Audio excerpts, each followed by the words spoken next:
ഞാനിത് പറയുമ്പോൾ ചിലപ്പോൾ ഇതും എനിക്ക് ട്രോളായി വരാം. ആ ഒരു സാഹചര്യത്തിലും പ്രിയ മമ്മു എന്ന് വിളിക്കാൻ ഞാൻ ആഗ്രഹിക്കുന്നില്ല, പ്രിയ സുഹൃത്ത്, ഫലസ്തീനിൻ്റെ അതിർത്തി വരമ്പിൽ ഐ ലവ് ഗസ എന്നെഴുതിയ ഒരു പെയിൻറ്റിങ് പോയിന്റ് ഉണ്ട്. പക്ഷേ ഇന്ന് ആ ഫോട്ടോ പോയിന്റിനപ്പുറത്ത് മറ്റൊരു ഗാസയാണ്.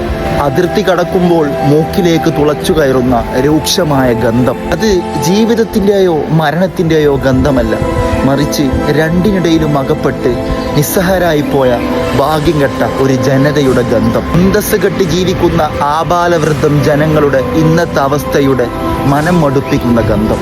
വൃത്തിഹീനമായ അന്തരീക്ഷത്തിൽ മണിക്കൂറുകളും വരി നിന്നിട്ടാണ് അല്പം വെള്ളം കിട്ടുക. രാവിലെ കുപ്പിയുമായി വെള്ളം തേടിയിറങ്ങും. വെള്ളം കിട്ടിയാൽ ഉടനെ തന്നെ ദാഹവും ആർത്തിയും മൂലം വരും വരായികൾ പോലും ചിന്തിക്കാതെ കുടിച്ചു മോന്തും. വയറിളക്കം വന്നാൽ വിസർജിക്കാൻ ഒരു ഇടം പോലുമില്ല.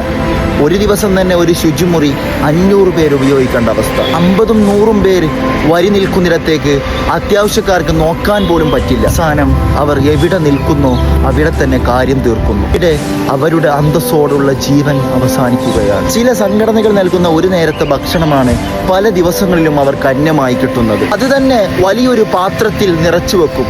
അത് കിട്ടാൻ വേണ്ടി കിലോമീറ്ററുകളോളം അവർ കാത്തുനിൽക്കും. കിലോമീറ്ററുകളോളം വരി നിന്നിട്ട് പാത്രത്തിന്റെ മുമ്പിലെത്തുമ്പോൾ ഭക്ഷണം തീർന്നുപോയി എന്ന് പറയുമ്പോൾ ആ മുഖങ്ങളൊന്ന് ചിന്തിച്ചു നോക്ക്. ഇന്നും തനിക്ക് ഭക്ഷണമില്ല എന്നറിയുമ്പോൾ വിശപ്പും ദാഹവും നിരാശയും സങ്കടവും കൂടിച്ചേർന്നൊരു നിലവിളിയുണ്ട്. ആ അവസ്ഥയൊന്ന് നേരിട്ട് കണ്ടിട്ടുണ്ടെങ്കിൽ ഭൂമി പിളർന്ന് തായോട്ടൊന്ന് പോയിരുന്നുവെങ്കിലെന്ന് നാം തന്നെ ആശിച്ചു പോകും. ഭക്ഷണം അത് വലിയൊരു അനുഗ്രഹമാണ്.